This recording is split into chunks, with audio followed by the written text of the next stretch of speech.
नमस्कार। हम government high school भ्राड़ी के 9वीं कक्षा के छात्र हैं।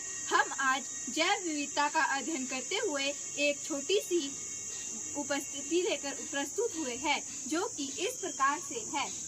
मैं अंकिता पृथ्वी को दर्शा रही हूँ।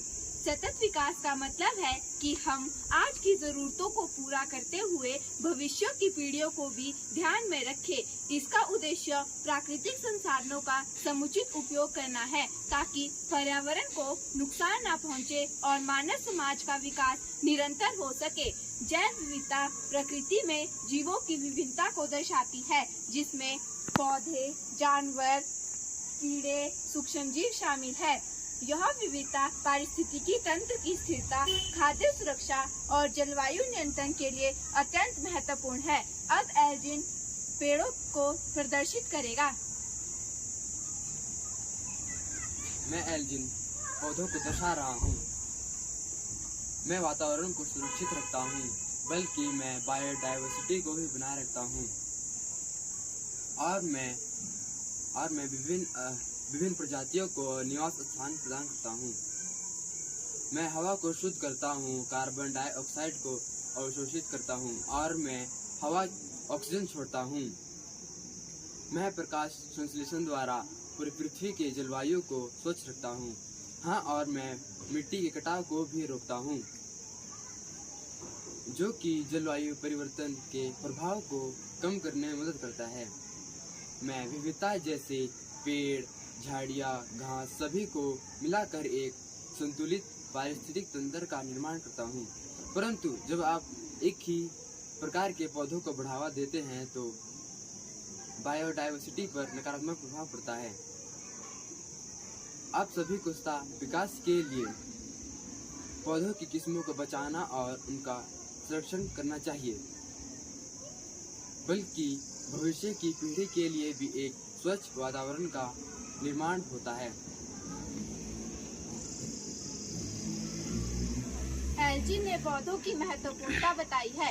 अब हर्ष जानवरों को प्रदर्शित करेगा। मैं हर्ष जानवरों को दर्शा रहा हूँ। मैं पारिस्थितिक तंत्र में बहुत महत्वपूर्ण भूमिका निभाता हूँ। उदाहरण के लिए शेर और बाघ जैसे शिकारी प्रजातियाँ अन्य जानवरों की आबादी में नियंत्रण पाते हैं, जिससे कि पारिस्थितिक तंत्र में संतुलन बना रहता है। मधुमक्खी ना हो तो बहुत से पौधे बिना परागन के ही रह जाएंगे। हर्ष ने जानवरों की महत्वपूर्णता बताई है। अब विक्रम कीटों को प्रदर्शित करेगा। मैं एक कीट का पात्र प्रस्तुत करने जा रहा हूँ। मैं एक कीट हूँ। क्या आप जानते हो, मैं जैव विविधता का एक महत्वपूर्ण हिस्सा हूँ। हम आकार में छोटे जरूर होते हैं, लेकिन हमारे बिना पारिस्थितिकी तंत्र अस्थिर हो जाएगा। हम पॉलिनेशन में मदद करते हैं, जिससे फल और सब्जियां उगती हैं और मिट्टी की उर्वरता को बढ़ाते हैं। खाद्य श्रृंखला में इससे महत्वपूर्ण कड़ी होती है। कुछ कीट हमारे बिना कई प्रजातियां प्रभावित होती है, लेकिन कुछ कीट नुकसान भी पहुंचाते हैं, जैसे फसलों को खराब करना।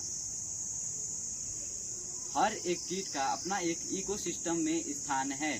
संतुलन बनाए रखने के लिए जैव विविधता को आप सभी को जैव विविधता को बचाना चाहिए और रासायनिक कीटनाशकों का कम उपयोग करना चाहिए। यही सस्टेनेबिलिटी का मूल है।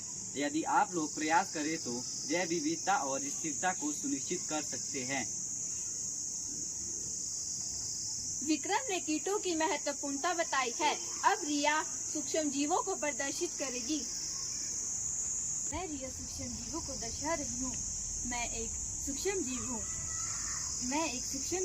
मैं आकार में इतना छोटा हूँ कि आप मुझे नग्न आँखों से नहीं देख सकते। क्या आप जानते हैं, मैं मिट्टी में न्यूट्रॉन्स को तोड़कर पौधों तक पोषक तत्व पहुँचाता हूँ। मुझे माइक्रोस्कोप के द्वारा देखा जा सकता है। जैसा कि आप जानते होंगे कि मनुष्य के शरीर में अलग अलग कोशिकाएं अलग अलग कार्य करती हैं, परंतु मेरे शरीर में एक ही कोशिका सारे कार्य कर लेती है। इसीलिए मुझे एक कोशिकीय जीव भी कहा जाता है। मैं मनुष्य के लिए उपयोगी व हानिकारक दोनों हूँ। मैं मनुष्य के लिए हानिकारक इसीलिए हूँ क्योंकि मुझसे अनेकों रोग व बीमारियाँ हो सकती है। मैं पारिस्थितिकी तंत्र में एक बहुत महत्वपूर्ण भूमिका निभाता हूँ। मेरे बिना पारिस्थितिकी तंत्र असंतुलित हो जाएगा। रिया ने सूक्ष्म जीवों की महत्वपूर्णता बताई है। अब हम सब बस अंत में इतना कहना चाहेंगे, जैव विविधता पारिस्थितिकी तंत्र का संतुलन बनाए रखती है।